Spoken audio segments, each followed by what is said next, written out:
So it's time to join Sam Smith now. Well, it is wonderful to be here, it really is, and goodness me, it's been worth the wait as well. A year's hiatus before the fans here in Boston, and not just locals. I met many out of the front of the stadium yesterday who have come from all parts of the United States to see a unique tennis event, something that we have they've never seen before here in Boston, something that's going to surprise them, that has a volatile format where anything really can happen over the course of the 3 days. They're going to probably take a little while to get their heads around it, but they'll soon be up to speed. And judging by the energy and the reception that players received out here, it is going to be some show. And this is a man who is in his natural habitat. Mohamed Layani of Sweden, a veteran now of these Laver Cups. He knows that anything can happen, and he'll keep an eye on John McEnroe, who is certainly not going to give him an easy ride. Despite the fact that he has never beaten Casper Ruud in their 2 previous meetings, R.o펠카, the son, comes in as the favourite. It's going to be the man who was born in St. Joseph in Michigan, who's going to get this 4th edition R.o펠카 to serve underway. for Team World. Play.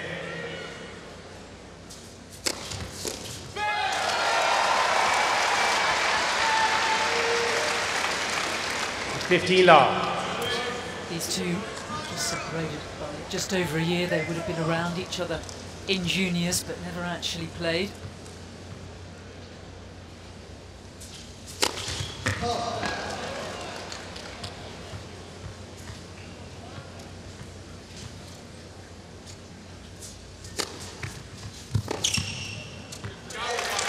Riley, the older of the two, actually met qualifying of the Australian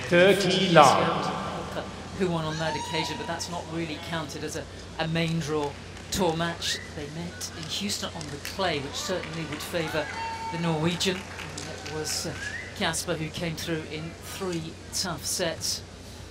And then once again on that final set breaker in Cincinnati just over a month ago.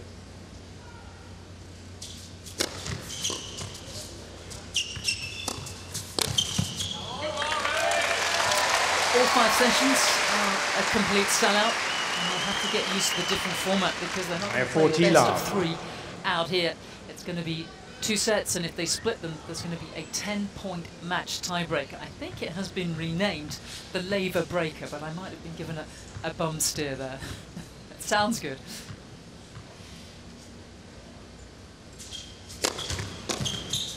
Just Team World needed.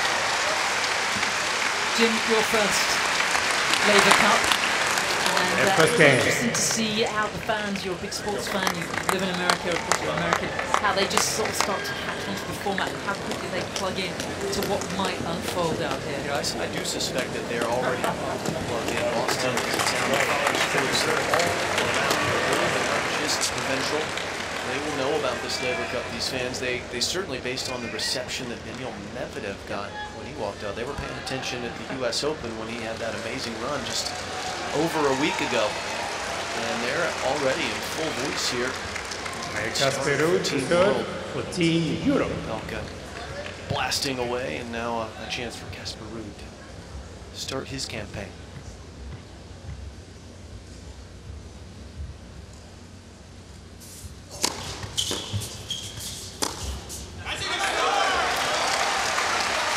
Two men coming in here with a career high ranking.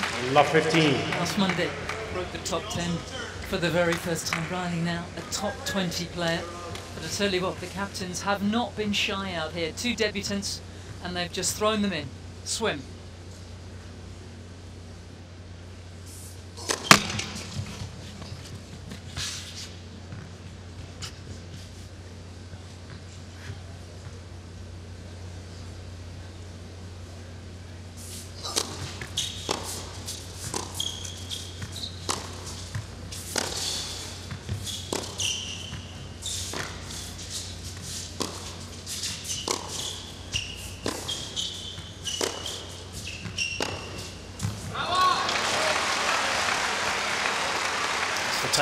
rally that Team Europe would love to see Casper Ruud 15-all. involved in. Chances early in that rally for the big American to get to the net thump beforehand. He chose just to stay back and rally and give some rhythm to Ruud. That's not what Team World would want. That's perfect for Team Europe.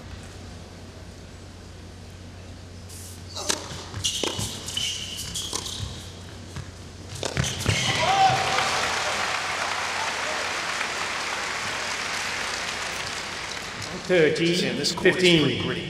It's pretty grippy. It is a wood, planks of wood that have been painted with the acrylic surface, and it's much slower than what they played on in New York at the US Open, which was pretty glassy. There's a lot of sand in this mix. It's a good ground strokers court.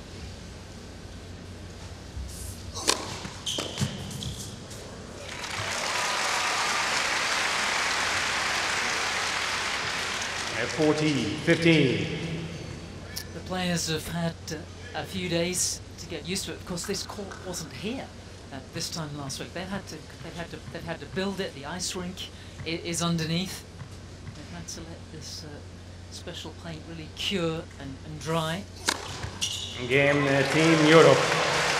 And a good tackler for Ruud, who I think is strangely named because he's One game in the game. So respectful, and when it was wonderful to see Rod Laver coming out for the opening ceremony, who embodies passion for the game, the competitive spirit, humility. I think actually, well, there's another man who also embodies those spirits. They can have some fun there, can't they? They really can.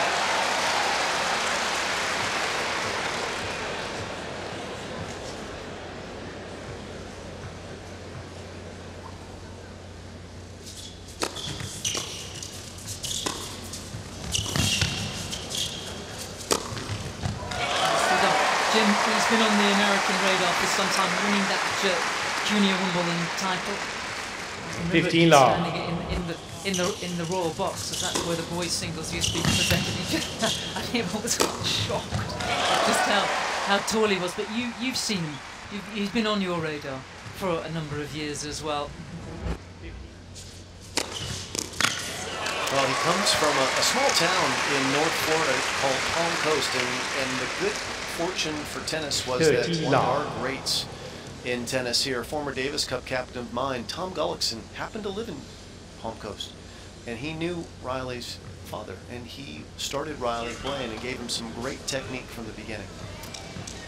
Yeah, so much sometimes it's down to chance. The family left Michigan when he was 7 years of age. That was fortuitous to go to the heart of tennis.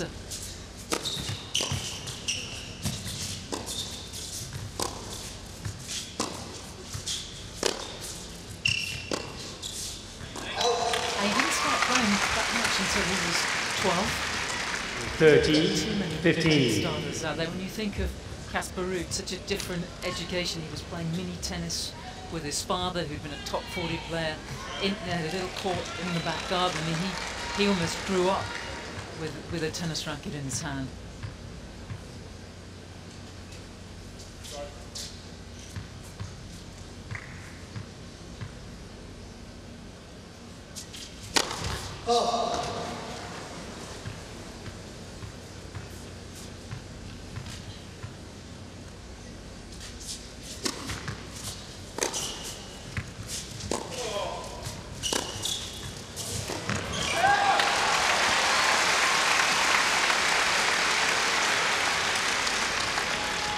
This is what you have to get used to in Laver Cup.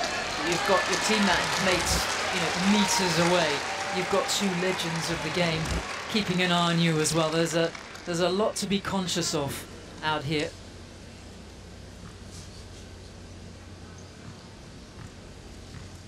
First little bit of pressure here for Opelka and Team World. 30 all, taking a little extra time.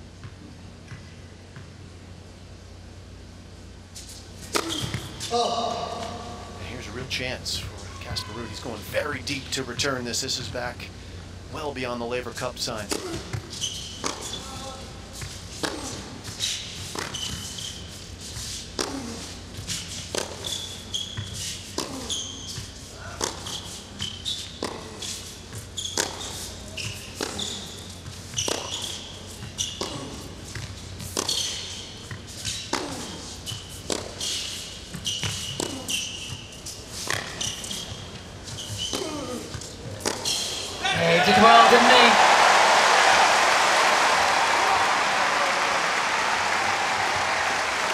early signs, though, this is going to be a slog for R.o펠카. Well, you can see that the speed of the court, or the lack of speed on the court, is really preventing him from getting more forward than he would on a speedier court. He's really playing pretty conservative tennis, and it's really given Ruud a chance to rally a lot, which is what he would like. Interested to see if that will change through the course of this match once there's a sit down for Captain McEnroe, never afraid to get to the net himself.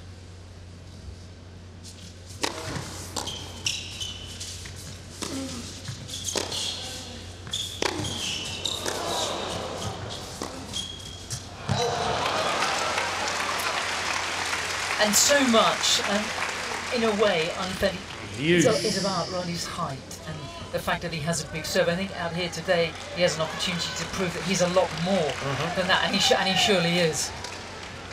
There's no doubt about that. He's going to have to work a little harder here than probably he would like, because when they have rallies of these length as well, and you have a court that is this gritty, the balls are going to get fluffier. The nap on the ball is going to get bigger. It's going to slow down even more. Yeah, just caught him. And if you haven't seen too much of Casper Ruud, this is what he's all about. So, an early chance for Team Europe. Advantage, Team Europe.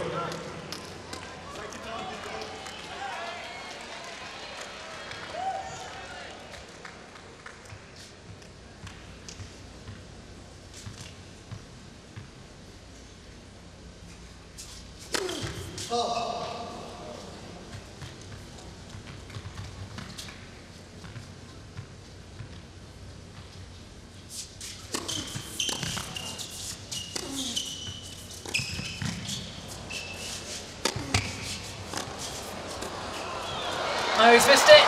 Game, Well, we've Team done a lot Europe. in this opening 10 minutes. And it's Team World down already, an early break.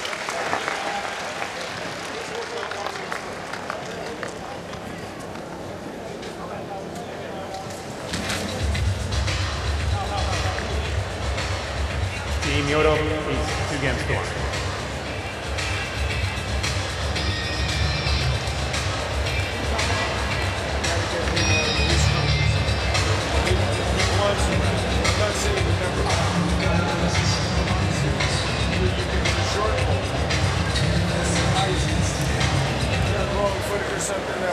I still think, this is love 15, we had a couple short for him, so you got to keep making him come up with something.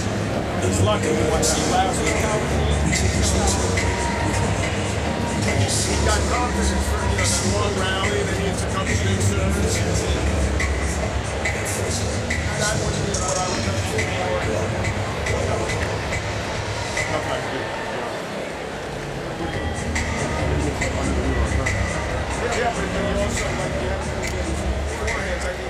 First opening exchanges of this 4th edition of the Laver Cup here in Boston, and I cannot imagine what it must be like for R.o펠카, who wouldn't have seen John McEnroe play live back in the day, but would his first chance really to be around one of the greats of the game, and he's going to need an awful lot of help out here on a surface that is not doing him any favours. I think we've seen that already, even just in these early stages.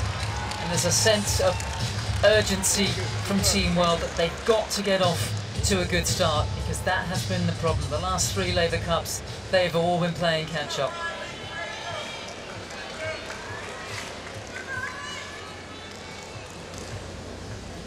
So Team Europe with the early advantage.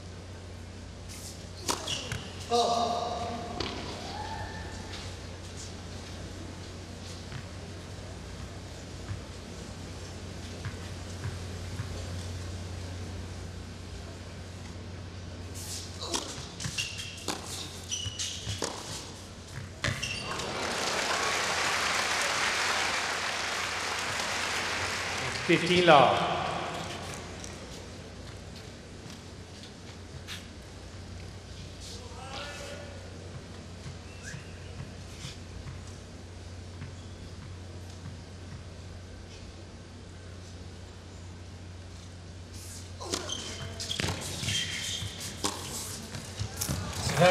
mentality.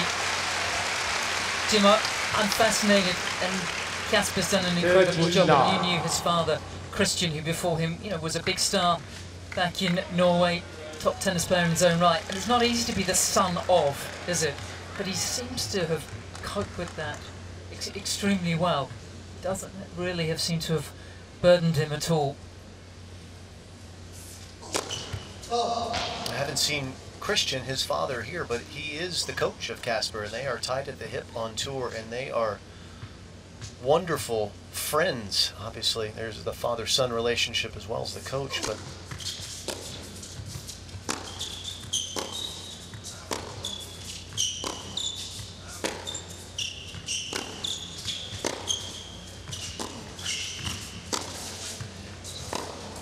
it's wonderful tennis as he gets to 40 love here, and Opelka seems unhappy. But one thing that's really also evident in tennis is there are times that a parent and being a coach is awkward. Does not seem to be the case at all with them. They go on holiday and play golf together. Yes. They love spending time with each other. It's wonderful to see.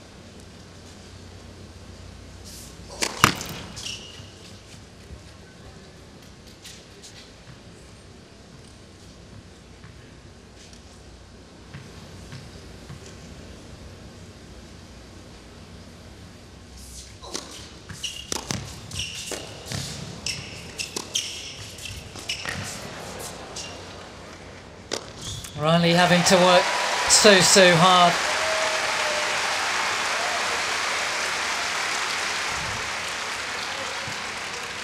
Remember Shapovalov in his inaugural Laver Cup a few years ago when he was the new kid on the block, and the team now having to lead Team World out here. Has had another very good season as the young Canadian.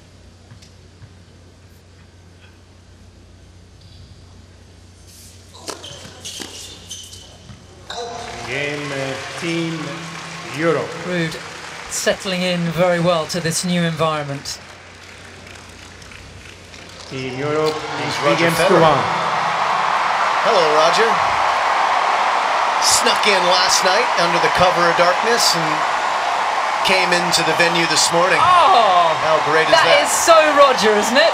We thought he was all back at home, nursing that knee. He said he was going to watch it on TV. That is very Roger-like, isn't it? He can still do it if he looks up at the big screen. Yeah. It's here. That's certainly sent a buzz through the room here.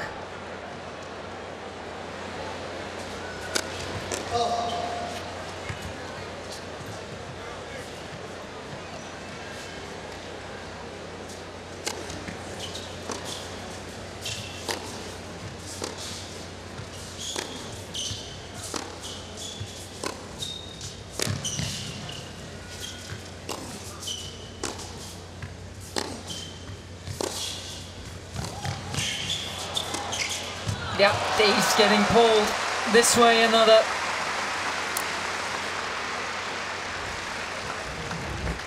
Of course, Federer would have hoped to have been on this team. It was looking like once he came through Roland Garros and made his way into the quarterfinals at the All England at Wimbledon, he was likely to be here in good health. Unfortunately, injured at Wimbledon, had to have another surgery, his 4th on his knee, and still aiming for a comeback in 2022. Great to have him here, though.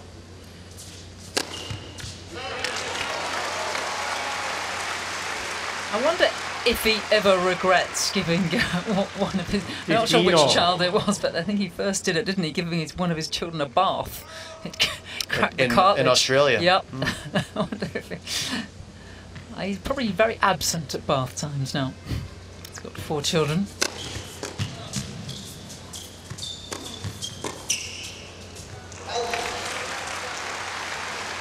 His children are old enough to take care of themselves at this point. At bath time, Opelka trying to take care of his serve and stay just the one break down.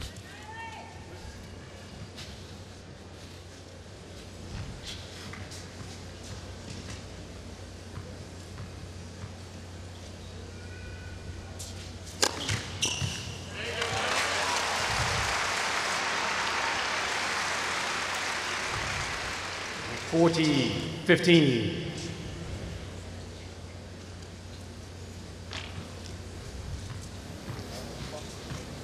Two men who love the show, Kyrgios and Sok, inseparable. Boom! Oh, what a forehand from Ruud. 40-30. Cracks a cold winner on a shot that's really become one of the great forehands in men's tennis. Unloads on that 114-mile-an-hour serve.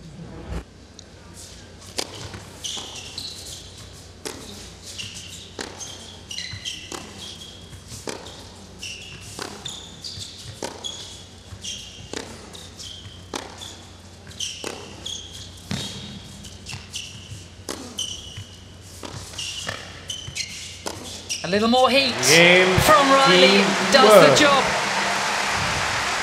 But Team World still down an early break in this opening set. Team Europe leads 3 games to 2.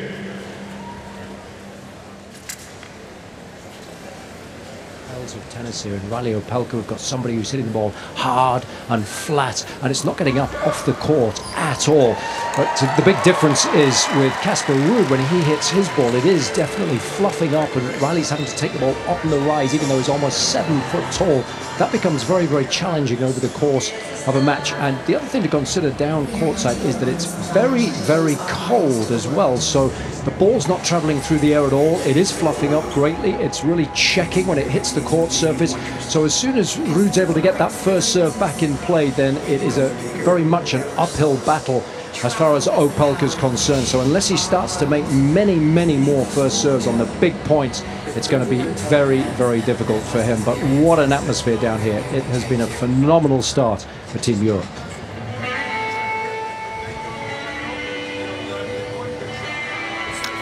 Tennis at the Garden here in Boston. They're getting their first taste of it, and that of John McEnroe, who doesn't spend much time sitting down. Jim, I know it's your first one, honestly. He burns, I don't know how many calories he burns through over the course of 3 days. He's going to try and will his team here, and he's still he's in his 60s now. He wouldn't think it, but I mean, he's competing for this like it's a Wimbledon final. There's no That's doubt what it about means. it. Well, John has never stopped competing at anything in his life. It's just in his DNA, and he cares greatly about this competition and desperately wants to finally get a win. They've been ever close. Very, very close has Team World been, but yet to put their hands on the Laver Cup, and it's been a quick start for Team Europe, serving 3-2 up a break in the first set.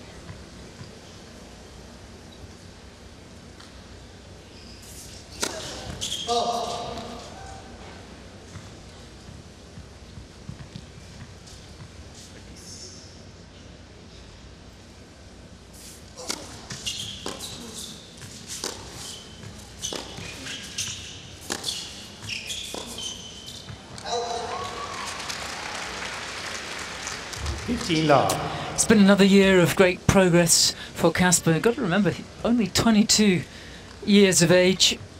He also grew up on the coast just outside Oslo, in a little beach town called Stavanger. He was quite pleased when he first grew up. The airport was pretty close, but a few years later they moved it. So it was a lovely, peaceful and quiet place to play a lot of different sports, and just sounds like an idyllic childhood. Jim, you were talking about that relationship with his father. When he was 14, he came out of the under-14s. It was pretty good at that level, and it was interesting hearing that his father suggested to him that he take a year out of travelling and competing, and just build his body, build his game. And that requires a lot of trust.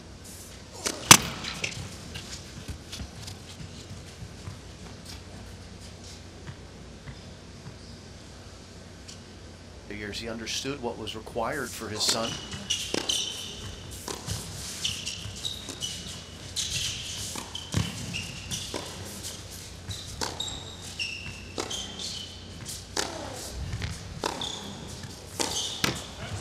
But that's not the typical route. Most players want to keep competing. They want that feedback of how they're doing, what they're working on. Are the improvements making a difference in my results? So it does take a lot of trust and confidence to be able to back away from that and then come back in cold after a year and kind of re-engage in competition. It's a different muscle for an athlete, of course, competing versus training. Yeah.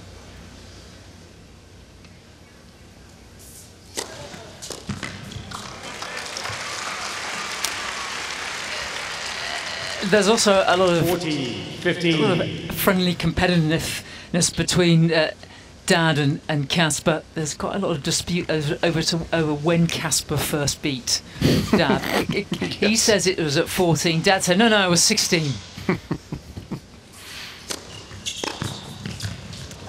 But he's produced a wonderful player. Team Europe need 4 games. All 6 members of Team Europe in the world's top 10. I don't think they've ever had a stronger lineup. And all top 10 players in the ATP ranking currently are European. Yeah. Extraordinary, isn't it?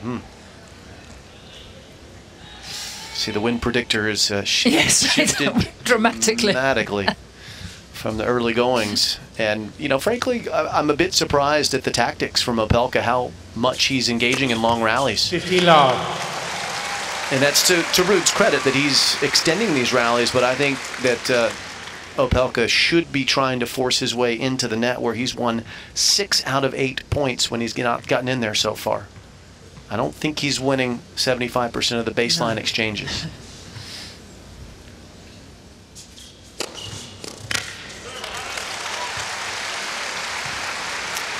I think it's very hard on all the generations that have come after McEnroe, Connors, yourself, Michael Chang, Pete Sampras. There always is, you know, who is going to save American tennis at the moment? So the mantle has been passed to this man.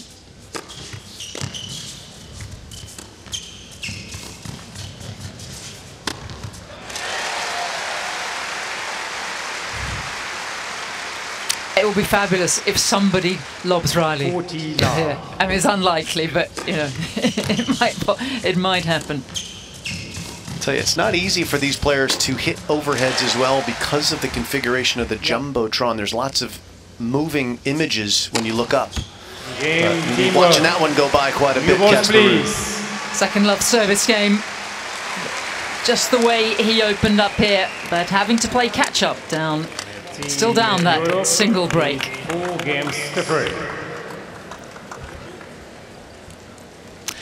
Jim, it's fabulous to see, because I think in tennis we would all love to see the Americans. Obviously the women have done so well well, they've always done well, but great to see him make that final in Toronto, first Masters final for him, and then that nice run at the US Open. So he's progressing, isn't he? In a big way. No, he's really progressing, and a big part of the package for Riley is having himself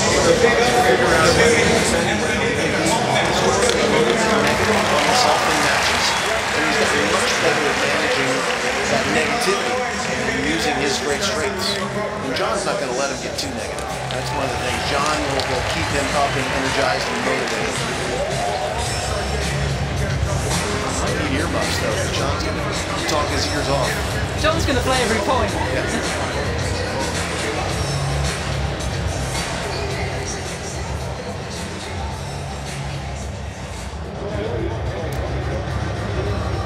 Well, wonderful to see Roger Federer here. That really certainly took a lot of us by surprise. And one of the most important things in tennis for Roger is history.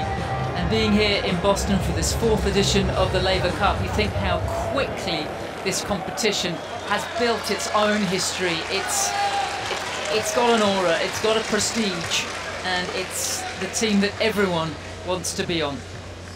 Ruud, with that early break, with new balls.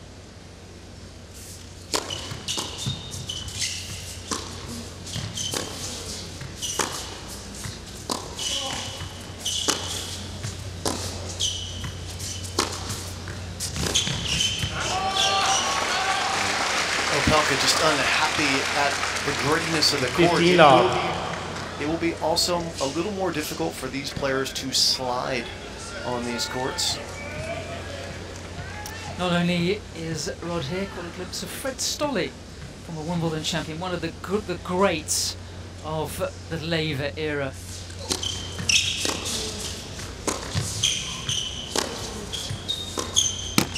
You can almost imagine this team from years gone by. This, Fred? 15 all. I love the mask. Relax, Fred. Isn't he always relaxed, even though his nickname is the fiery one? Well, that's Aussie humour. That's your initiation. But can you imagine a team world with Ken Rosewell and John Newcombe and Tony Roach and the Aussies of the 60s and the 70s? They would have loved this.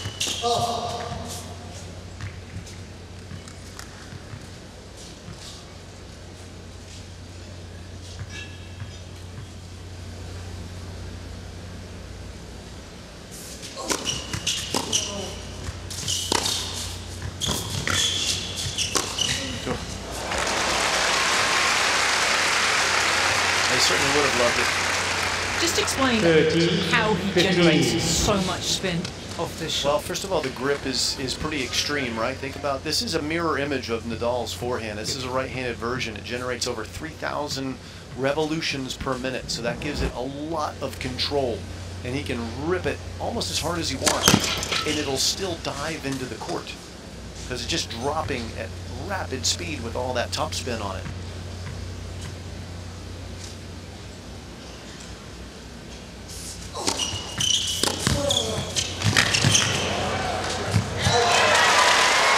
Save here, putting a little pressure on the rude serve from Opelka. Gets Mac out of the chair, but it's the low to the high acceleration from Rude. That's where all the forehand spin comes from. 30 all. Yeah, it's certainly a lot better 3,000 revolutions than the spin cycle in your washing machine. Yeah, Opelka's got pretty good RPMs as well. He could use a break point. Hasn't had one of those yet.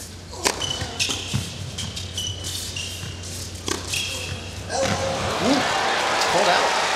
We have electronic line calling here. Team Europe requesting a replay on the left cross tie line. You can't challenge these, but you can get to look at how close the call was, and that one didn't miss by much. But it is break point for Team World. They're first of the day.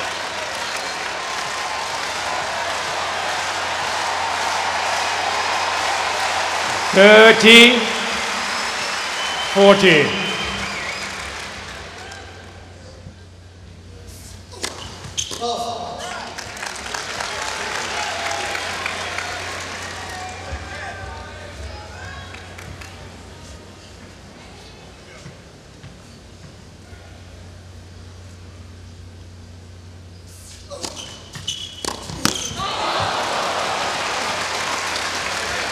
One of the areas that has been talked about, even though Ruud has had this great year breaking the top 10, I've had a lot of ex-former players say they're a bit iffy about the second serve. There's not quite enough on it, and it is attackable. That was just 84 miles an hour, which is low on the scale for the average male second serve these days. Mid-90s is a little better. I was going to ask you that. As usual, you're 2 steps ahead of me, Jim. Well, here's another chance on that second serve here. It does kick like a mule. It's got a lot of spin on it, but it is going to sit up and be offering a hit.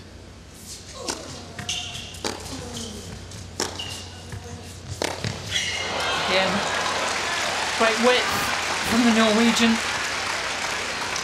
Advantage. Second, 9-2 into the middle of the Europe. box, but given when the ball does hit this marvelous black surface, it does just decelerate very quickly and sit up. And for Opelka, that should be perfect for his large strike zone to stay closer to the baseline and attack the second serve.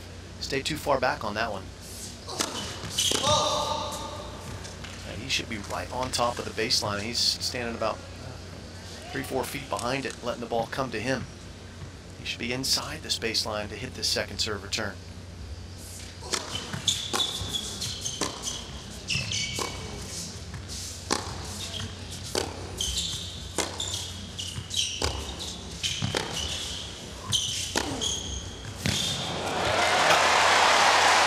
Jim, it's going to be very interesting to keep an eye on proceedings when the balls are changed at 7 and then subsequently every 9 games.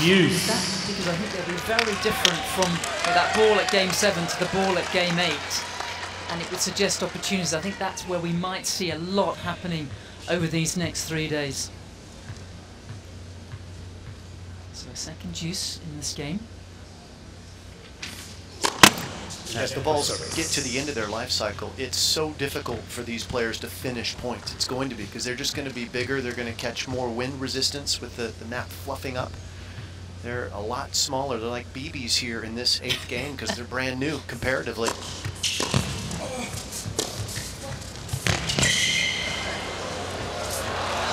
Just terrific. Jim, I can almost see you in a white lab coat and some spectacles with all your with all the different tennis balls lined up and examining them and describing what they do in a little wind tunnel. Well, we're going to find you one of those labs. It is a very interesting and important part for these players. And talking to the racket stringers here, many of the players have made their strings looser here to try and get more value from their rackets, more power, because the balls are heavy. Trying to get the string to do more of the work for them, the racket, than they normally would, because these balls are fluffing up so much.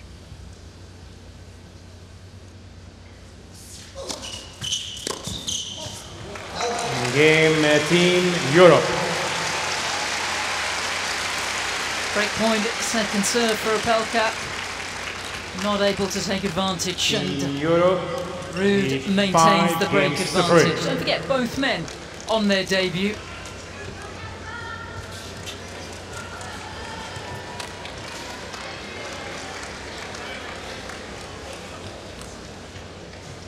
It's been a highly competitive opening half an hour or so. And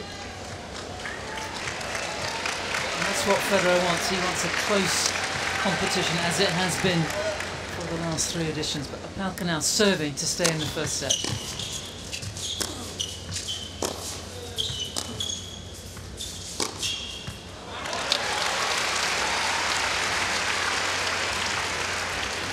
Love 15.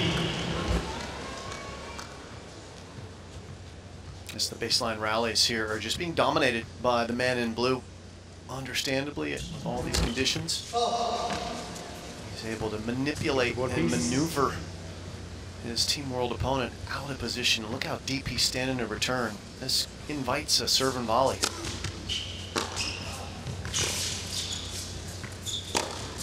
That's huge, isn't it? Opelka's going to have to make some changes.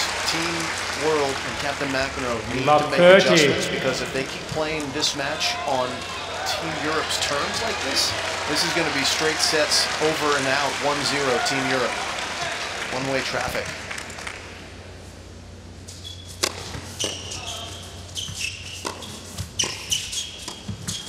Yeah, this is not about execution. This is about tactics by and large.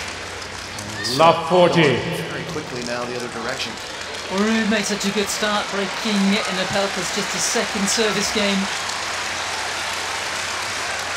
He did well to fend off that break point in his last game, but now standing at triple set point.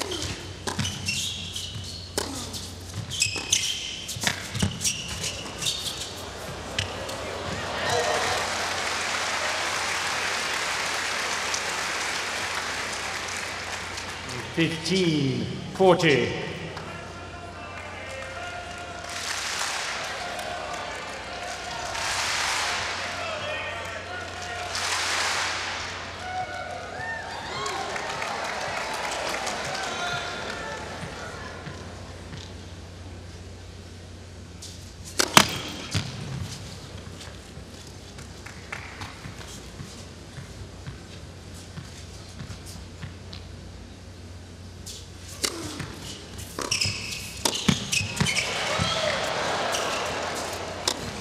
No, it's just for First wide. set. Team And Ruud Europe. getting Team Europe 6 games off to to 3. a fabulous start as he takes the opening set by 6 games to 3.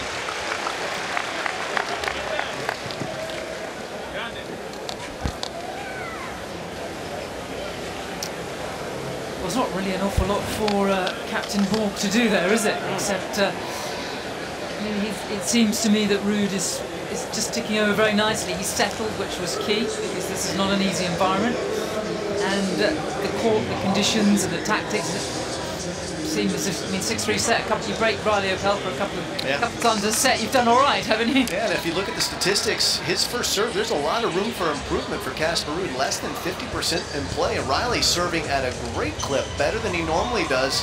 At second serve points, boy, Ruud has been dominant there. Those are the baseline rallies. It's been clean tennis. 2 out of the 3 break points going Team Europe's way. The 1 break point chance not able to be converted by Team World. That would have changed a lot. The world, okay.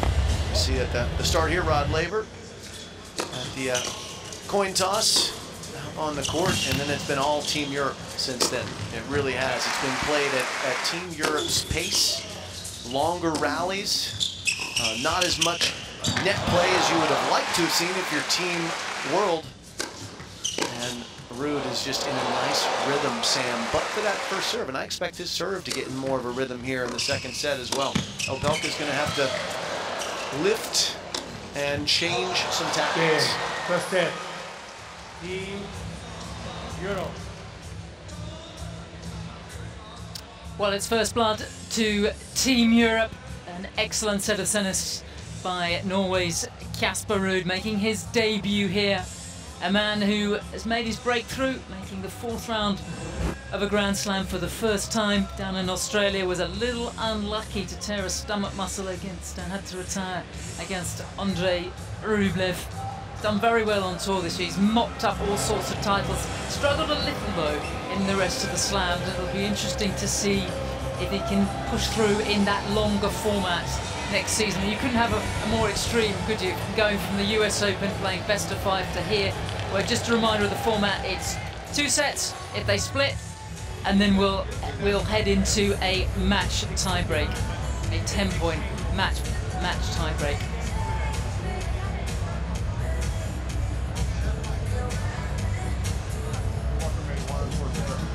Time.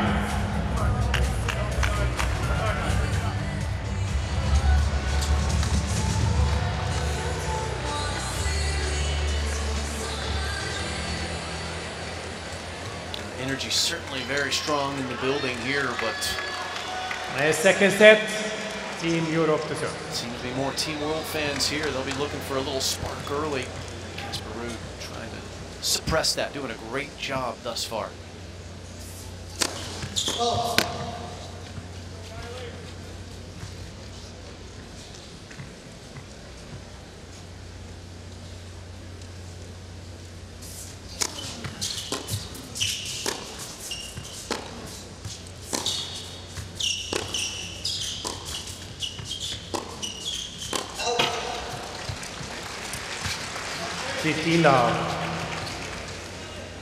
Sam, we were chatting about how successful the season has been for both of these players. Opelka with a great run on the hard courts this summer. Ruud winning 3 clay court events in a row. Not having Ruud not as much success at the majors just yet. I don't see any reason why he shouldn't, though. He's extremely fit. Doesn't seem to have concentration lapses. There's nothing that would prevent him, let's say. But we keep in mind, one of the leaders for Team Europe, Sasha Zverev, he was very good on tour and struggled to reproduce those results at majors until recently. The last 3 years, he's done very well at the slams. Knocked on the door.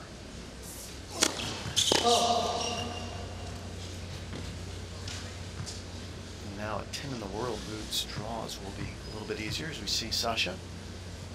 And a nice haircut after the US Open. More aerodynamic.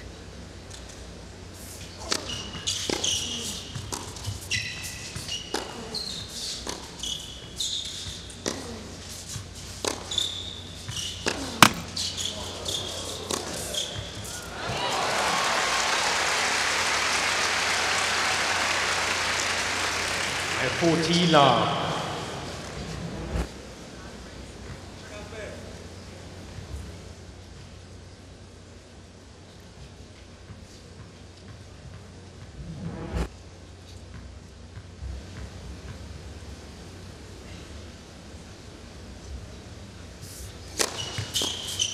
Game team. Looking very Europe. tidy now behind these service games. And Ruud leading by First game, a second set serve. and 1 love. Jason, down to you. Just want to get your thoughts of John Isner, because John, of course, you played fairly similarly to Riley. What adjustments would you like to see him make, given these conditions seem fairly slow? Yeah, you know, just for Riley, I think on second serve, return positioning is important. And I told him maybe a little bit on the outside, stand over a little bit. But look, he's got to keep doing what he's doing on serve and volley some more, create that scoreboard pressure. And I think we're in a good spot. Thanks so much, John. Yeah. Thanks.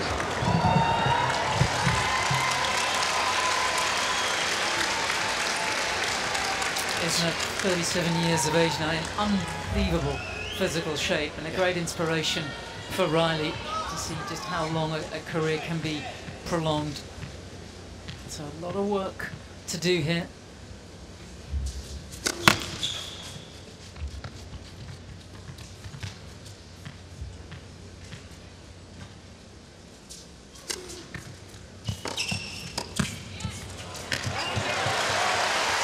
Well, it looks like you might be riding to orders, and you want to see a change here. There's no point 15 not leaving everything out, because he's also got to get his bench going. He's got to give them something, hasn't he? To feel that. I mean, Nick Harris is absolutely can't wait to sort of do sort of some dive, you know, into the. You said you watched the LC. He was always sort of on the floor at some point.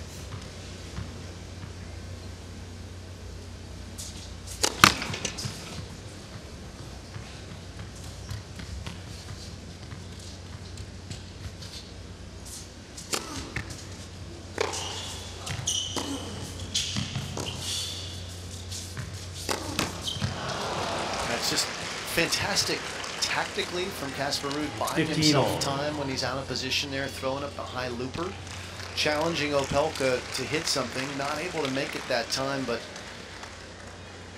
the opportunities should be there. I think Opelka should know what Ruud is going to do. If he gets a forehand, he's going to rock it. You've got to prevent that if you're Team World.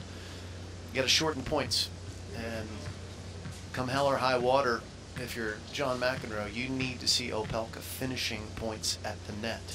If he's not able to do it with his serve, it's going to need to be at the net, because Casper Ruud is so quick. He's going to get a lot of these baseline shots. Sam, Mac talked about bringing in players like, he's got Nick, 30, he's got 15. Riley, he's got John. He's got three of the biggest serves in the history of the sport, speed-wise, you know, and like most difficult serves to return. John's idea was, we got to take the racket out of these top tenors' hands. So far, Riley's not been able to do that. It's been a lot of racket work from Ruud, which has been excellent.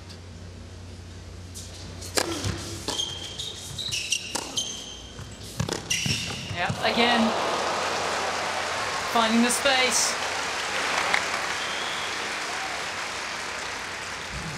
It's always easy to stand up in a booth with the headphones on and talk about what players should do, but you know, if you're Riley Opelka, you know Casper Ruud's forehand is amazing, and his backhand is good, but not amazing. You want to attack the backhand. Easy to say, hard to do under the glare of the spotlight, but that's an obvious, if you had at all a choice on approach, go to the backhand of Ruud. You have to.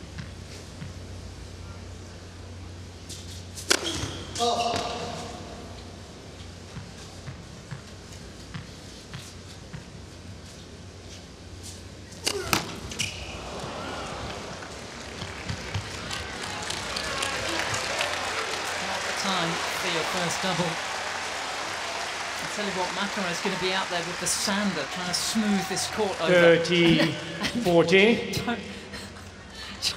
Jim, you're giggling next to me. Honestly, I wouldn't put anything past John out here. I was a captain of another team competition, and the court was laid down in America, and it was too slow, and we had them sanding all night long, Sam. Honest to goodness. That's a great save. We couldn't sand the court enough to prevent a loss. Europe requesting a replay right near side. Here on this ace, a clutch serve from Team World.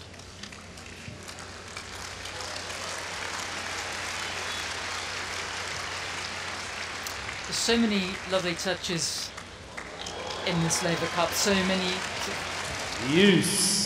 classy moments, and we've just been told actually that the voice recorded for the out calls and Is that a Rod Laver?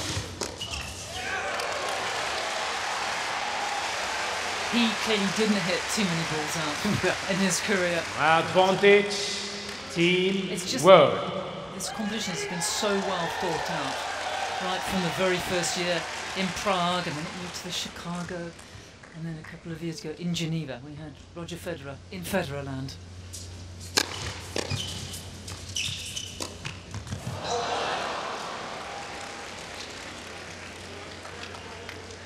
Use.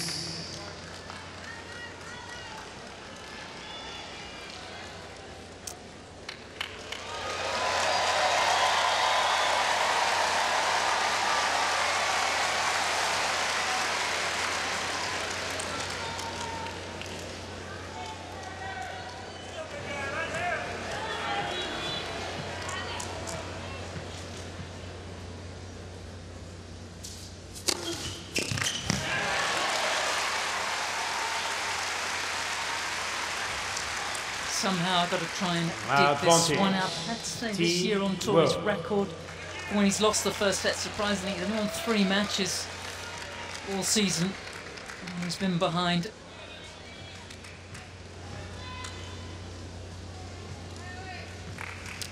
None of those matches had all the support of the bench and his captain firing him up.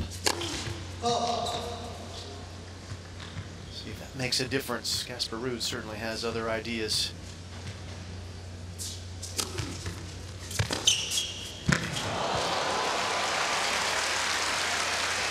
Trying different things is Opelka, the second serve volley. We saw that at the end of the first set as well. Again, it's so important where the second serve goes. If it goes into the backhand, far greater likelihood of success. The forehand is just so damaging for a net rusher because it is dive bombing with all of that topspin on it. It's so difficult to handle.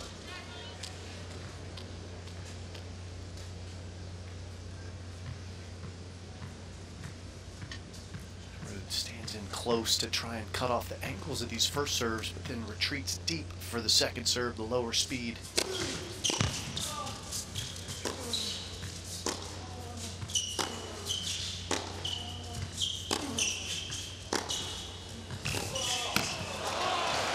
Just wouldn't change a thing if you're Bjorn Borg right now. Just rewind and repeat for your player, Casper Ruud. Advantage, Team Europe.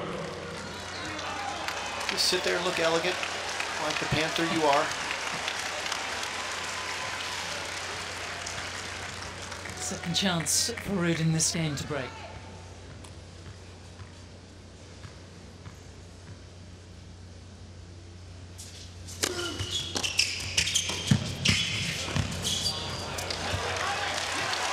Longest game of the match so far, 4th deuce now.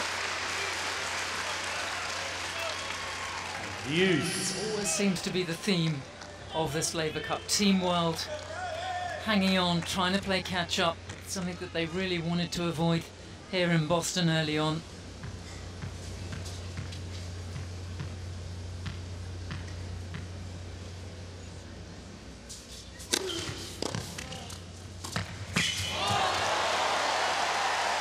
Okay, some tactics now starting to come into play that are visible. Changes that have been made. Opelka targeting the forehand on the first serve is smart because Ruud has that extreme grip, Sam, so he can't actually generate a normal swing. He has to block it, and when you chip the return, it's easy to pick off with a volley. And that's what Denis Shapovalov enjoyed seeing, that last point. There's another one.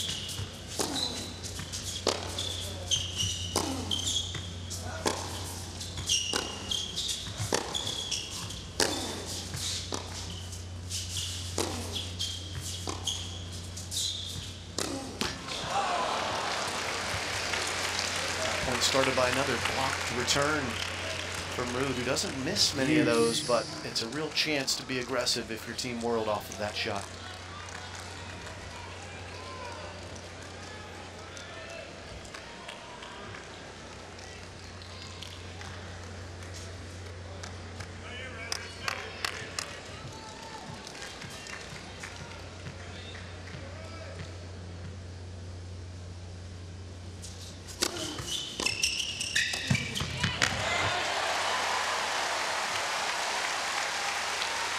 trying desperately to find some rhythm out here. Advantage, teamwork.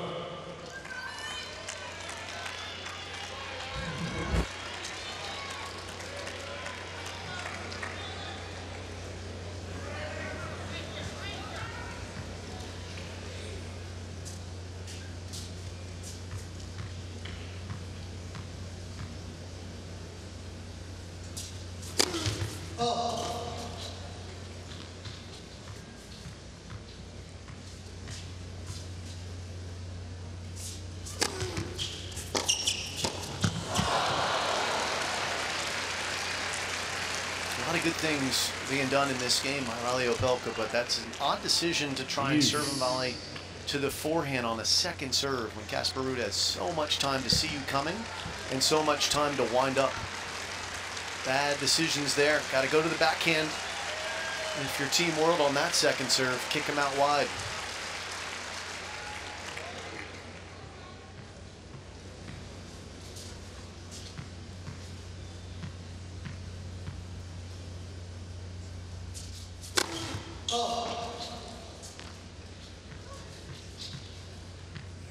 Deep into the court, buying himself extra time on the second.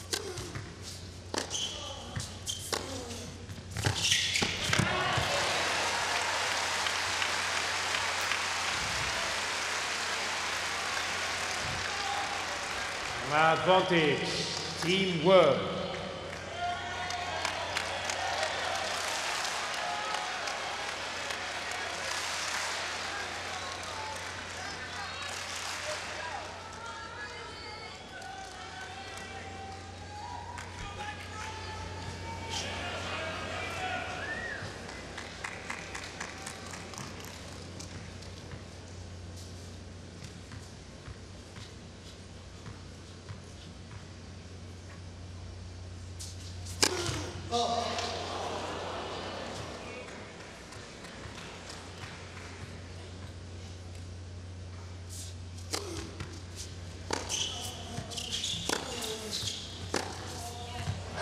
Yep, just drifted. Game, teamwork. Pelka hanging on, avoiding the fate of being broken early in the second as he was in the first. And something for Team World to hang on to.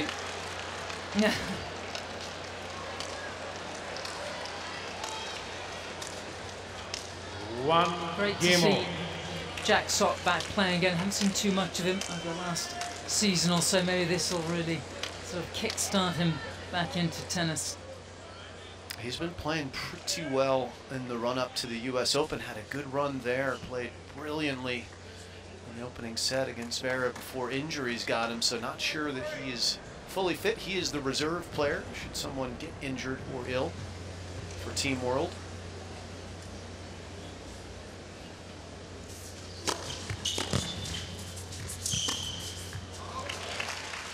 But for Jack, just to be around tennis, around an environment that he thrives in, he loves the show,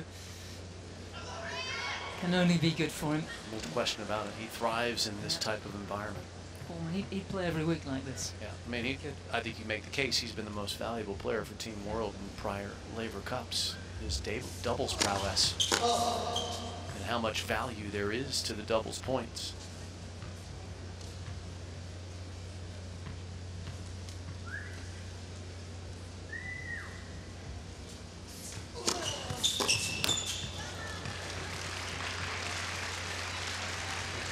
T-Love.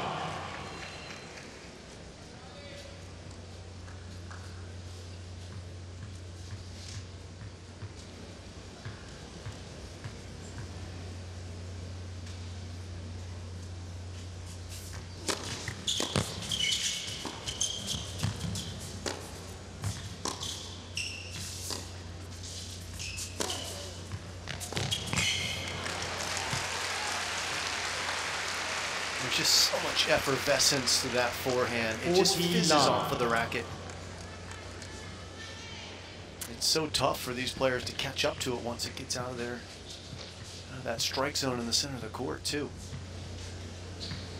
Looks like another easy hold for for Team Europe's on the docket.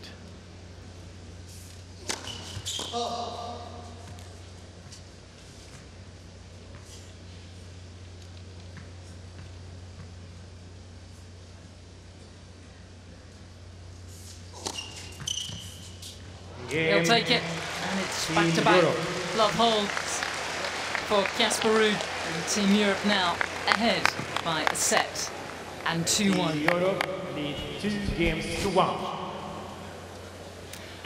2 singles matches in the day session, and next up it's another pair of debutants. Former finalist at Wimbledon this year, Matteo Berrettini taking on the Canadian star who's playing so much better than he was 12 months ago, Felix Auger-Aliassime. Very much these two, the future of men's tennis. They go head to head. Next up. It's made a big impression, I have to say, back in the UK when he made that wonderful run at Wimbledon. I have to say, I have more friends who haven't been interested in tennis before asking me about Matteo Berrettini than ever before. No, he's quite a handsome lad, and what a tennis player he's become. Gripping his rackets there, getting set for a battle in the warm-up room. Fun to see him and Felix go to battle here in the second singles.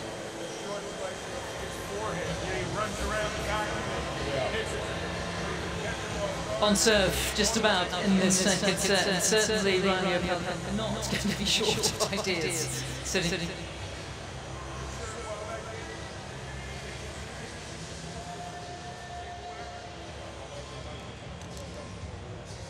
My time. Well, it's clear that Riley's ears are open, as we see in the house. Flew in last night.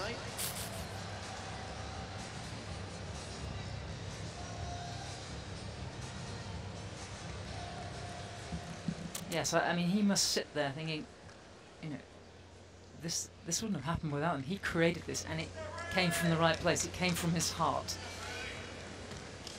And fantastic to have him here. We'll be watching on with interest. Opelka, again, working hard.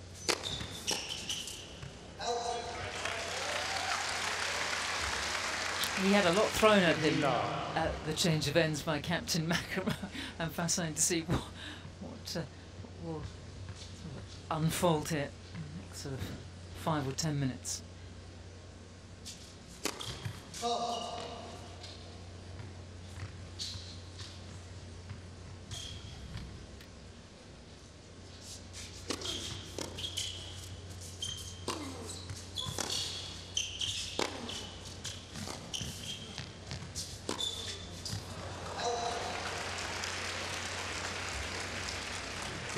No.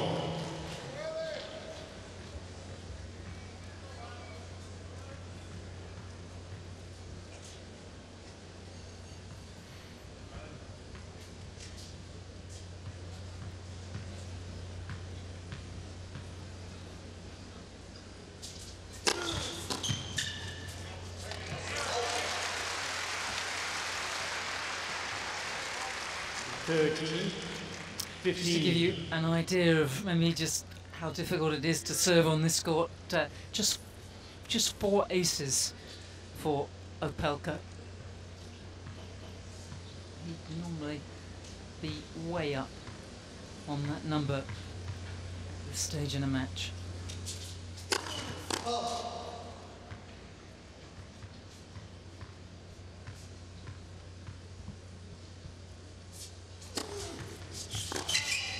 Yeah, that's the play, isn't it, Sam? If you're going to second serve and volley in the ad court to Casper Ruud, hit the kicker, force him to try and beat you with his weaker wing. Watching him this year, a lot of ex-players have said that when he's sitting so deep at the back of the court, he can't generate the same amount of pace off that backhand as he does the forehand. It's not like Rafa, who can, fire off from wherever he is, but on that backhand wing, and I think we saw a really good evidence of that there. Well, Rafa's backhand's much flatter than Ruud's. Yeah. Ruud's backhand has a ton of spin as well. So Rafa can hit through people with his backhand in a way that Ruud just hasn't been able to do just yet. It's a good backhand, but it's not Rafa's level yet.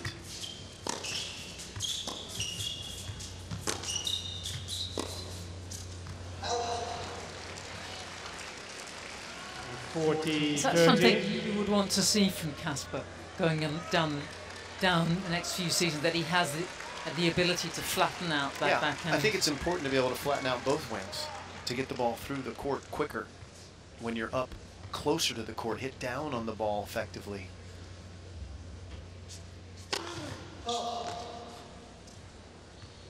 Nadal certainly has that capability. His backhand can be spinny if he chooses to, but so often he just puts that right hand and thumps it flat. Yeah, he's made it. Game teamwork.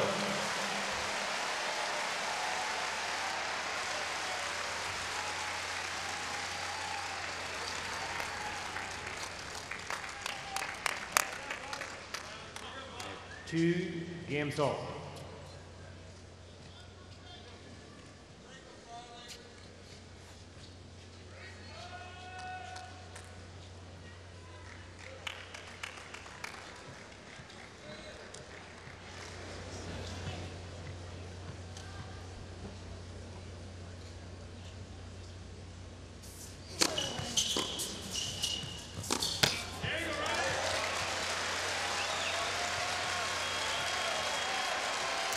Should actually mention that so often the decisions that you make at the end of August 2018, so just over 3 years ago, went to train down at Natal's academy with Rafa.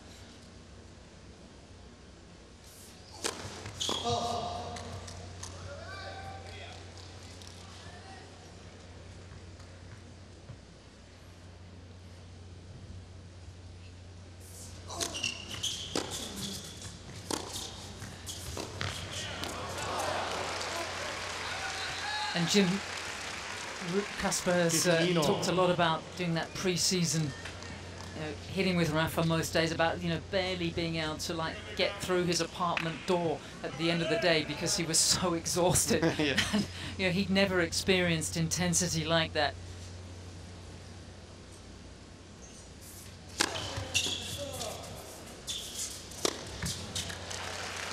And then once they'd come off the courts in Mallorca, they would go to the golf course, and the intensity level didn't change. Well, both of them are excellent. Yep.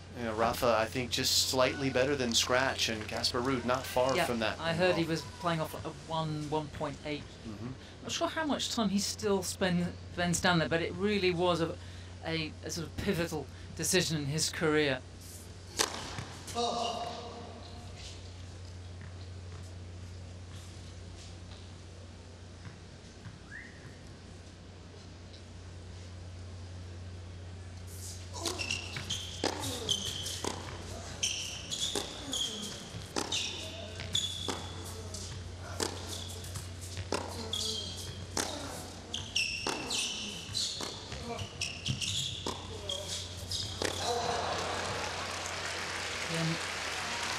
Toiling, and Ruud faced that one break point. That was at the back end of that first set. Apart from that, he's looked very smooth behind his serve.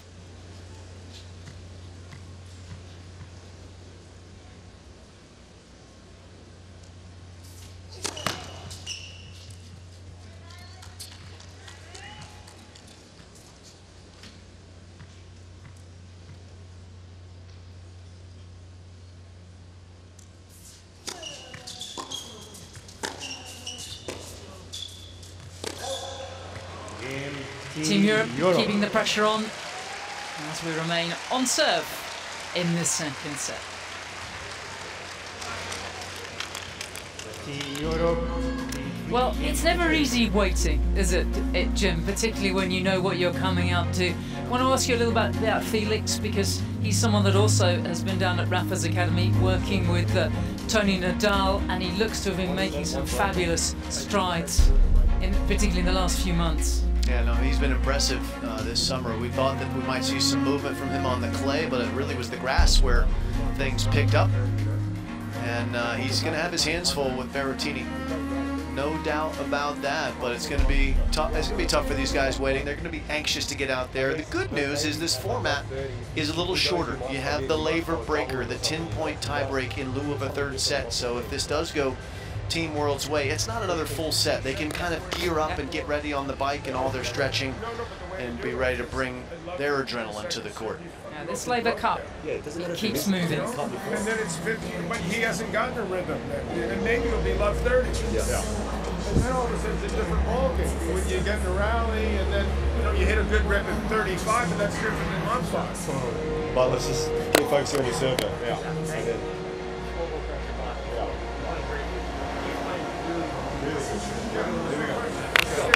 And this is something that really intrigued us, and we didn't know it was going to happen. That first Laver Cup at the O2 in Prague was all of a sudden players started getting off the bench and doing the coaching. Now that wasn't actually in the script, and now it has become part of this competition. It's pretty magical to see these players who are playing against each other for the biggest prizes in tennis on a week in and week out basis here, supporting each other and offering this strategic information. It's been amazing. A lot of good minds on those benches being put to use.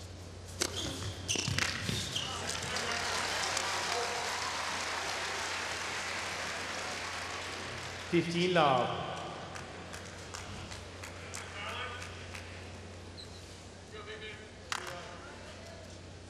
I understand it's pretty cool.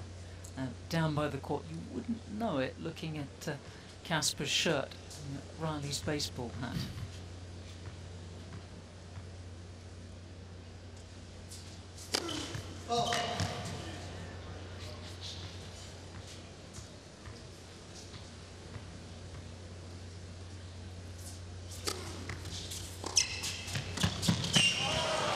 Yep, that'll do.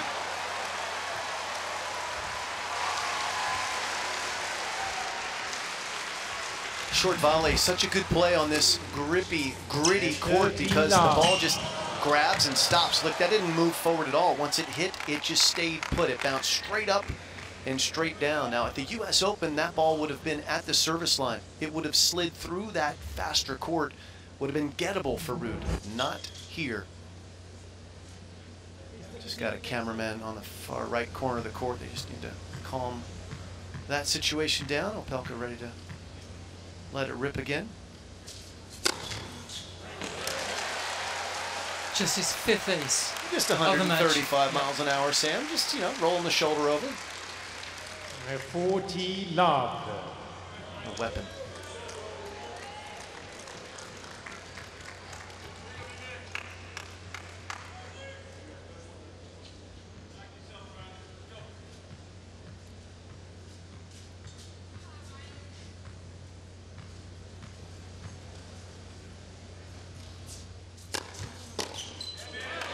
Do nicely.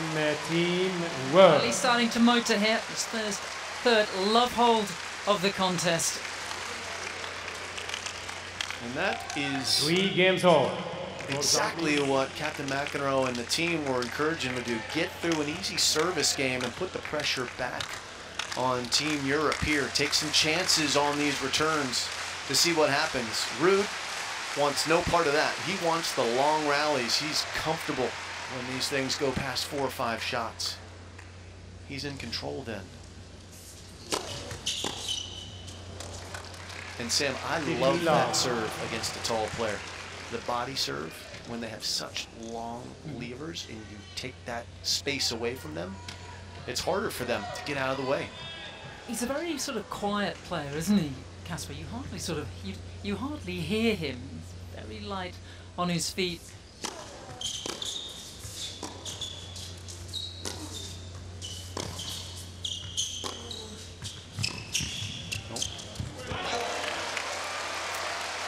He quietly plots and plans his way around a match, and there's been enough for him to worry about out here.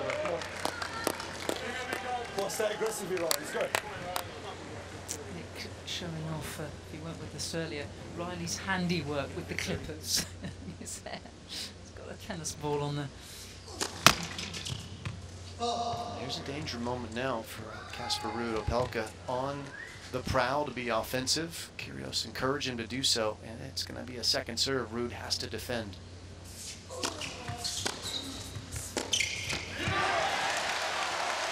And here comes the energy from Team World. Kyrgios onto the court. The power of crowds, how we missed them last year. And this was the first time that I can recall Ruud having to look at 15-30 on a service game.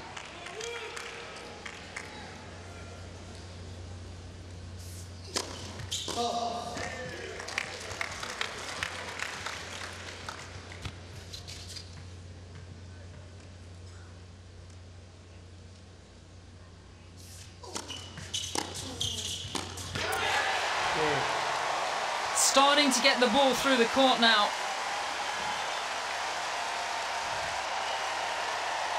He had that sole break point at the end of that first set, couldn't convert. Now 40. He has a pair of them. What can he do here? And Ruud had to break a serve at that point. This could feel like set point for Team World.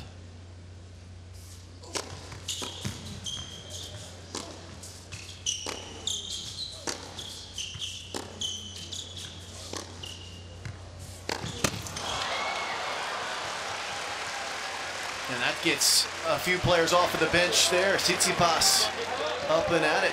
30, well, with 40. this format, they suddenly realised that things could turn very quickly. It's so volatile out here in this Laver Cup. It can switch gears on you very quickly. Still a chance for Riley.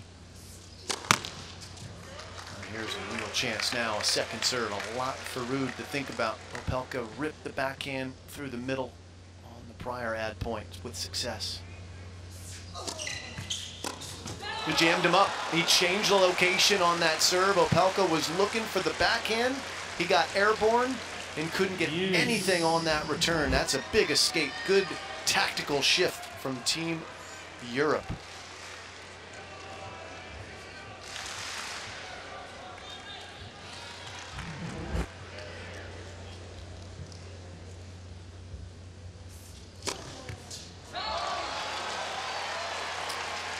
Just his second of the match. Advantage, Team Europe. We're going to see Andrei Rublev, first match of the night session.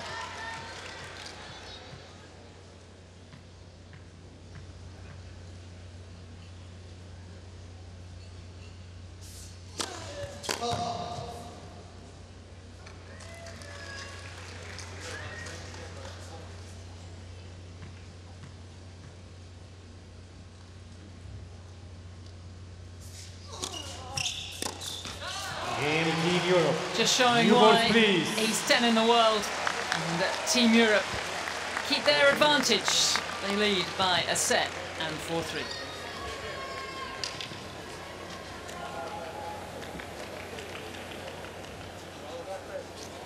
Well, last game was before we changed the balls.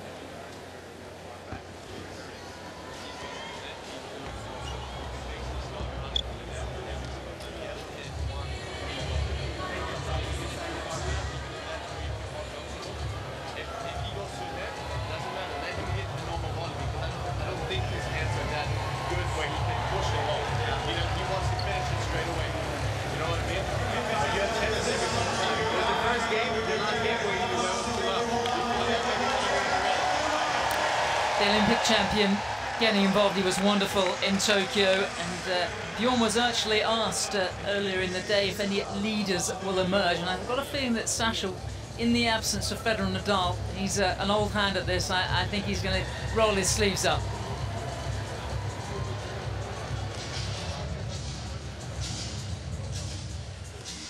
We are well underway in this fourth ever Laver Cup. How we missed it last year. It's meant to be an annual competition. 1 year it will be played in Europe, and then the following year it will be played.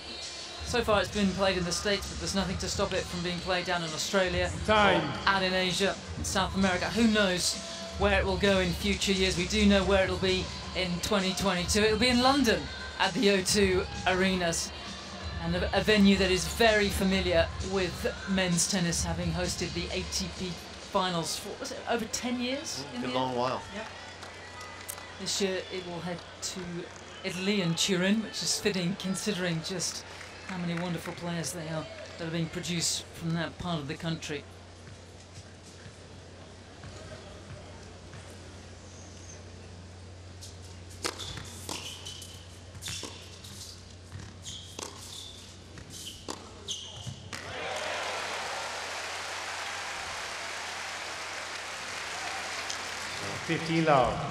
A survival game has gone past for Team Europe. Casper Ruud saving his serve from 15-40 down. And that, again, that pressure coming in the last sequence of the lifespan of those tennis balls. That was the 9th game that they were played in. We're playing with new balls in this game, so it's speedier conditions again. These are the balls that this match will finish with. If they go 3, it will be the Laver breaker, first to 10.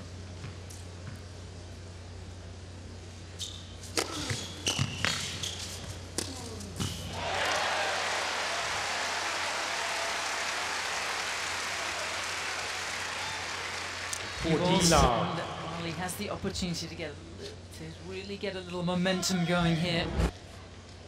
It was interesting on the change of ends when Sasha Zverev came down to the bench for Team Europe. He was given some instruction to Casper. A lot of it was based around what he should do passing shot-wise and court position after the pass. Zverev encouraging him to really charge the net. Take away the drop volley that Opelka's been using to great effect. So back-to-back love service games for the American, who was interesting listening to you talk early on about, you know, people don't know too much about Riley, but he is a massive art collector. I mean, and very sophisticated in his choices as well. He's actually teamed up with a particular art gallery in Belgium. I mean, it's just, wouldn't really expect that, but lovely to hear.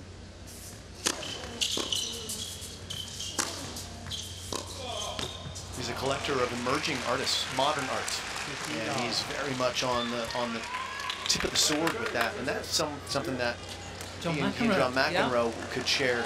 And Riley on his hat, as we see the basketball on. Oh, it's a basketball. Yeah, it's a basketball. It was a tennis ball. No, basketball for the Celtics here. His favorite team. Of course, they play in this TD Garden Arena. This is the home of the Boston Celtics NBA team and the Boston Bruins Hockey League team, NHL.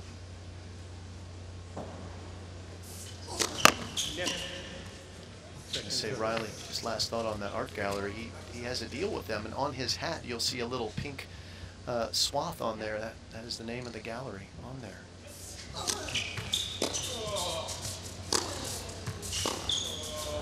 He would have loved being at the gala last night at the Museum of Modern Art over in the western quarter of the city. And something that surprised me, Boston is nowhere near as big geographically as I thought it was. I've heard it can fit into the size of Central Park in New York. It's a great walking city.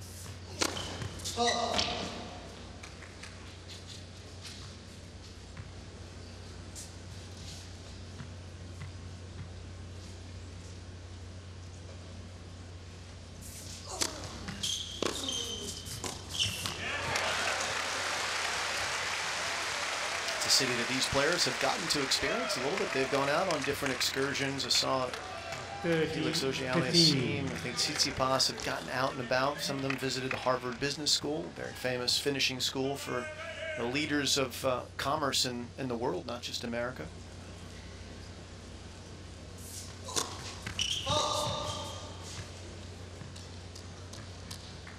It's not all been practice, practice, practice.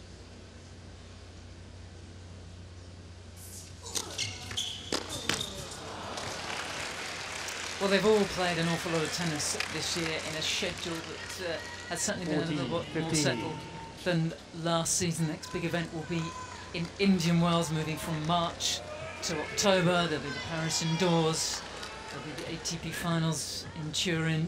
So still some tennis to play.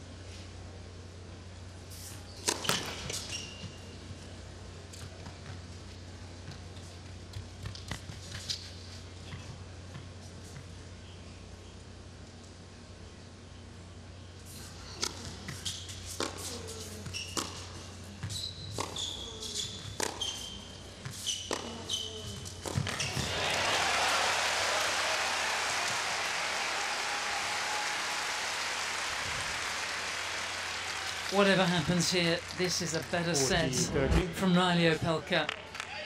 Just a reminder, for each match, and there's 4 matches today, 3 singles and a doubles, that will be 1 point. Tomorrow, it doubles up to 2 points, and then on the final day, each match is worth 3 points.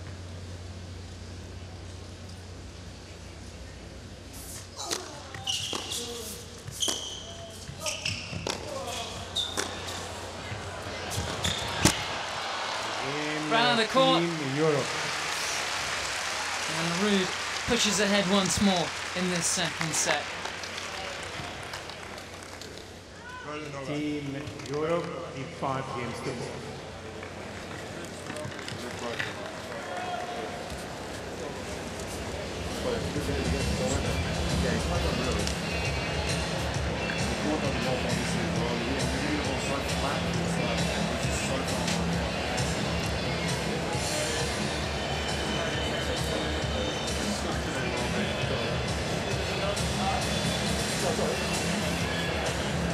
Curious not in the lineup today, just full-blown support today. He'll be a big factor, you would think, over the weekend, though. He loves this event so much. 3-0 in doubles in his career at Laver Cup. See him get involved in lots of ways besides just offering up tactical advice. This world is not just for some of us. It's made for all. Opening singles match, this edition of the Laver Cup here in Boston. Been on the court coming up to an hour and a half. It's not been the easiest ride for Opelka. He's had his chances though in this second set. It's been a gritty and typically dogged performance from the world number 10, who has never lost on the main tour to his opponent out here this afternoon.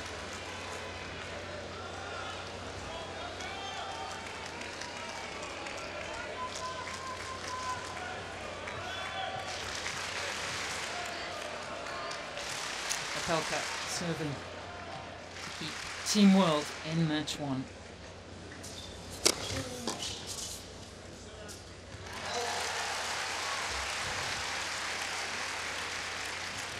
Love.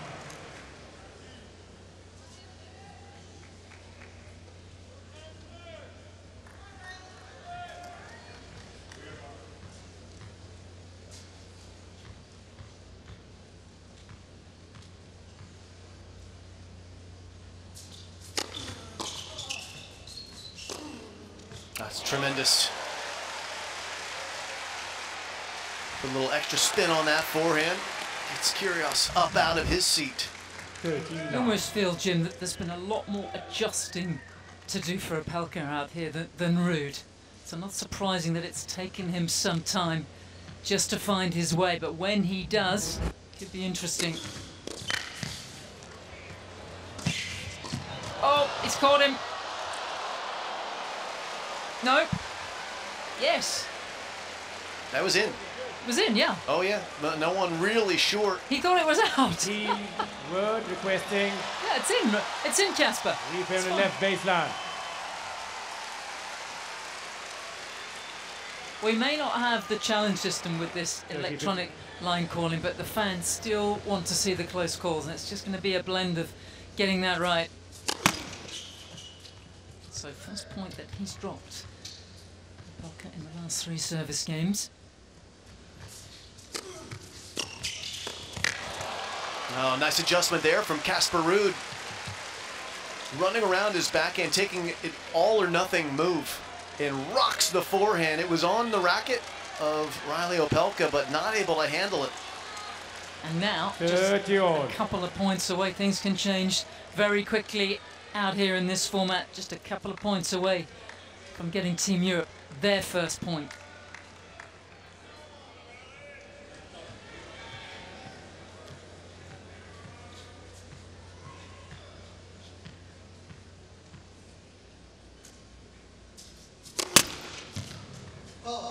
Problem here for Opelka. He struggled with second serve points all match long. But he comes good with a serve and volley and a drop volley winner.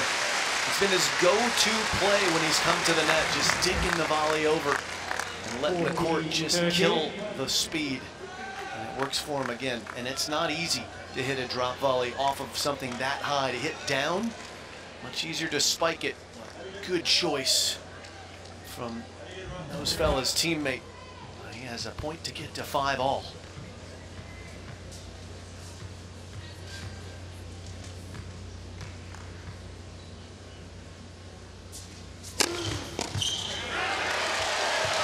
That's a big save, really important. So it's 5 apiece.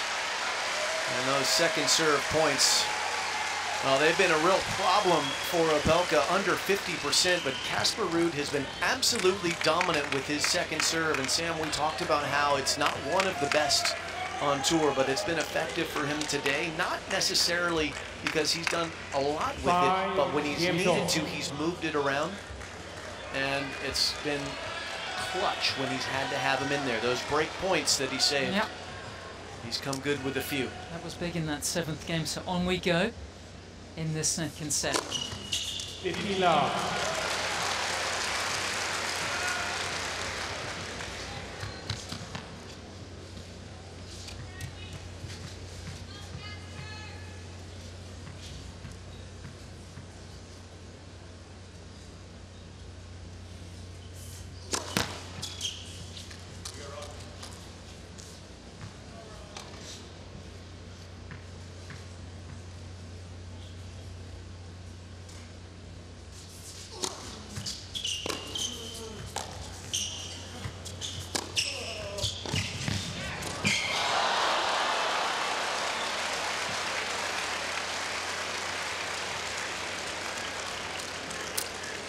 Well, you can't fault Riley in terms of trying it. Well, it was brought forward there, but he's been in an awful lot. I'm just having a look at our monitor here. Over 30 times he's come forward, either of his own accord or from something that required a move towards the net.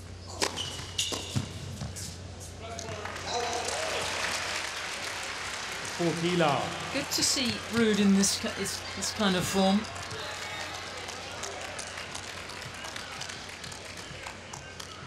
We've been very disappointed losing in the second round of the US Open just a few weeks ago.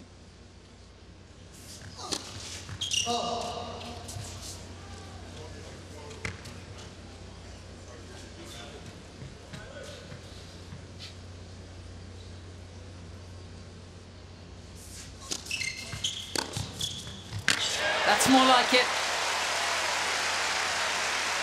Jimmy he could have done with that when he had that break point at 3-all. Well, that time he hits the serve to the place where Opelka was expecting it. And on that break point at 30-40, Ruud, if you remember, went into the body. Caught Opelka off guard.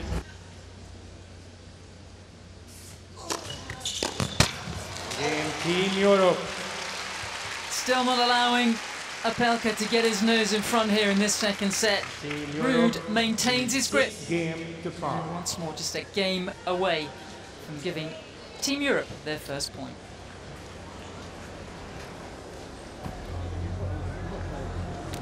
Well, it's not going to be too far away, is it? And Jim, you've been backstage quite a lot. The setup for every Laver Cup is exactly the same. Just take us through what they've got back there. Yeah, well, they've got the medicine balls they can do some stretching on. They have the elastic bands. They have some bikes, some treadmills as well. You can see they're about to go out and play each other, but they're quite comfortable around each other as well. They date women who are related. Yes, yes. Isla Tomljanovic is Matteo Berrettini's, and I believe it's her cousin that Felix Auger-Aliassime is currently dating. It was a little tricky, wasn't it, in that Wimbledon quarterfinal? A little bit. But, they're certainly comfortable with each other, but they will be giving no quarter here momentarily when it's their turn to take center court at the TD Garden. And what is lovely backstage, their locker rooms are just a stone's throw away. They've got a break room, all within a sort of close distance. It really is a great setup.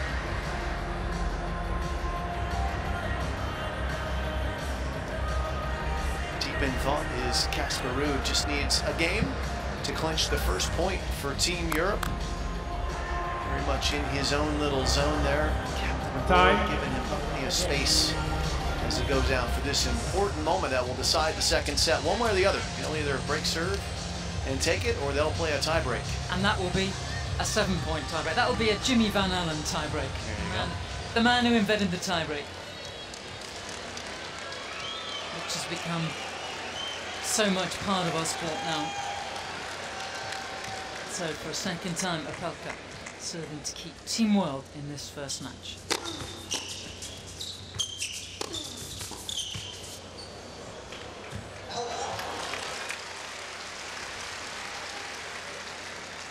Now.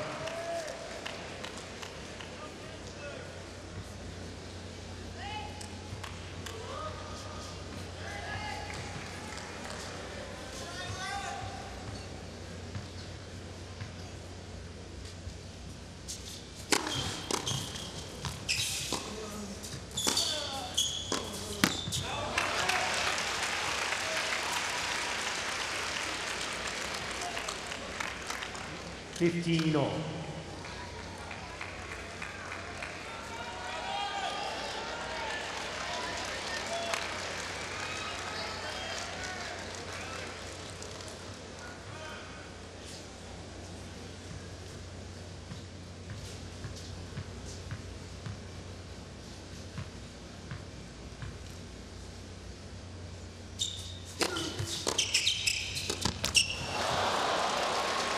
Well, that could be really expensive. So often 15-30. Stoop rather low and pick the volleys off his shoelaces. Critical moments now for Team World.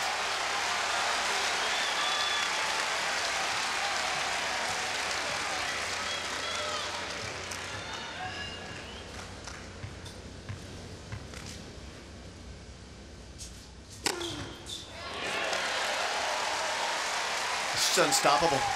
You have to be guessing if you're Casper Ruud to come even close to that 133-mile-an-hour serve in the corner.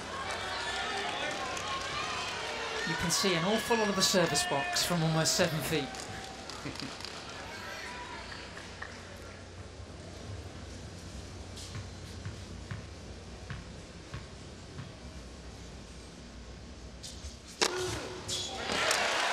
That's 141.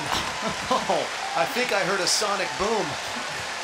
Well, I've heard his serve described as an angry meteorite hitting the box, and I was wondering when that was going to happen. 30. It's just landed, and this could be some way to go into a second set breakup.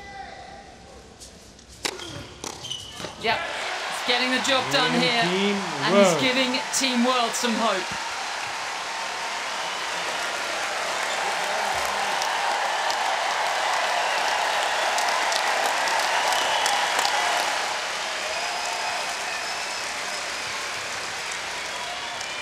Six games all, second set tiebreak. We will start proceedings as the Rocket Rod Laver looks on. Well, potentially he could see 2 tiebreakers in a row. Ironic for the man who would never have played a tiebreak in his career. They played best of 5 to the bitter end.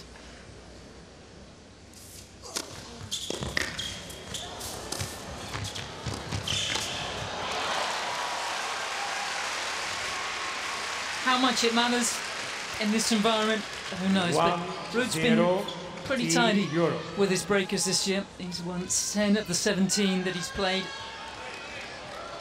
Riley's played a whole lot more and has won 21 of 36.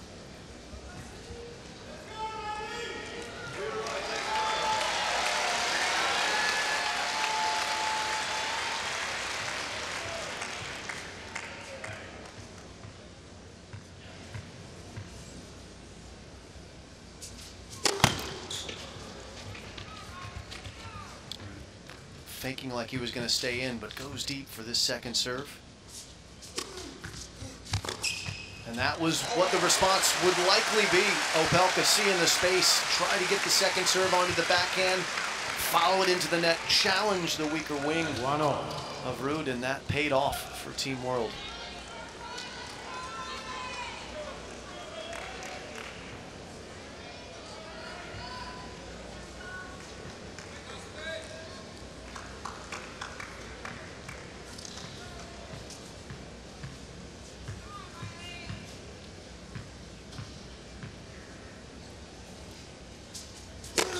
Oh,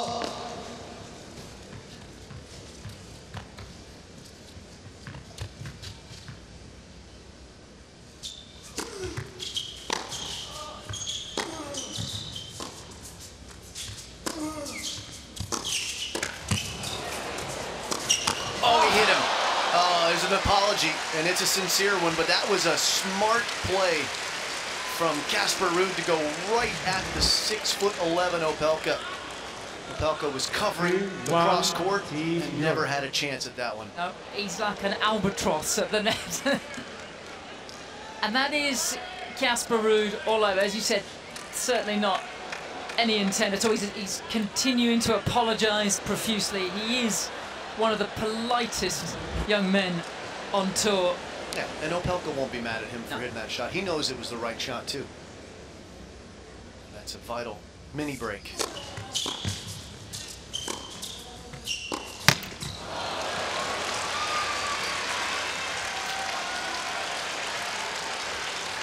Casper's done a very good job. Don't forget, he broke early in that first set. Really just keeping the lid on Opelka out here. Always in front, never headed so far in this match.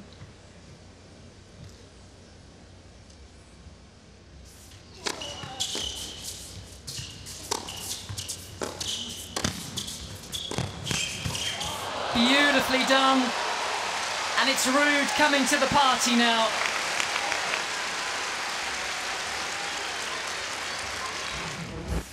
Pretty conservative on the approach, but pretty spectacular on the finishing volley here. This was not an easy volley, and he played it brilliantly and holds both of his serves, and the pressure swings big time back to Team World now, serving at 1-4 and having to defend 2 serves in a row.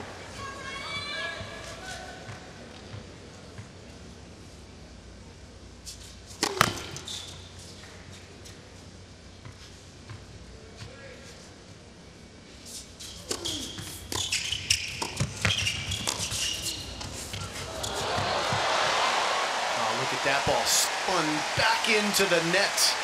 So much work on it. Nice hands from the big man. Well, the second set, 7 points tiebreaker, bringing the best out of these two. And just a reminder, if Opelka was to make his way back in, we were going into a decider. It will be what they're calling this year the Laver breaker, a 10-point breaker. And that will decide this opening match.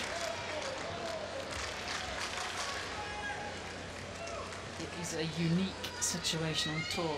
Very rare for you to play one breaker followed by a second one.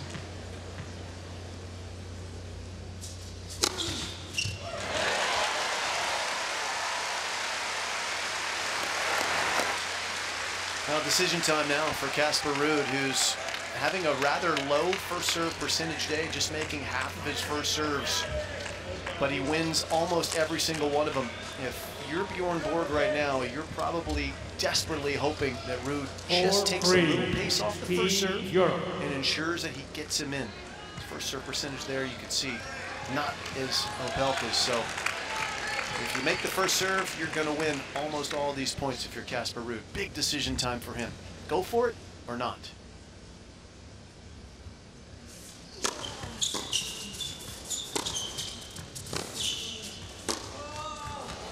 Oh yes, again, finding the space. How well he has worked this court. 5-3 Team Europe.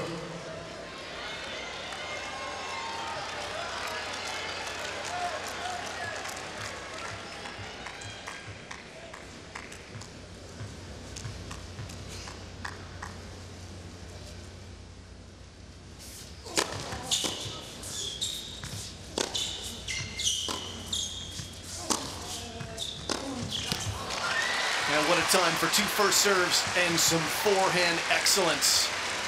And it puts Team Europe on the brink of clinching the first match. 6-3. Two debutants having to open up here at this year's Laver Cup. And Team Europe and Casper Ruud now with 3 match points.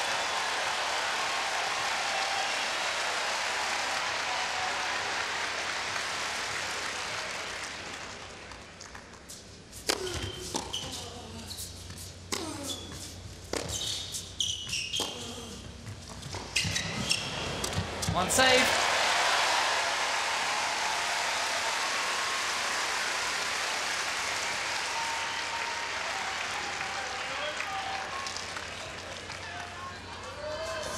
Four. Team Europe.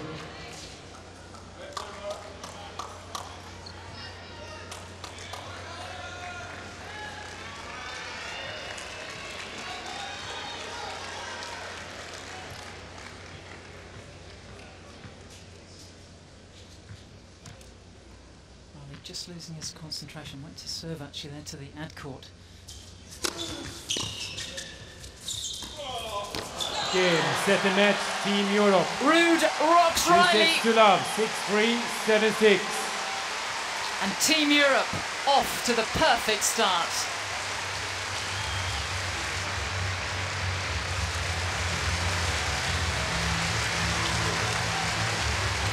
Yeah, sheer joy for Casper Ruud. Frustration for Captain McEnroe, for Captain Borg.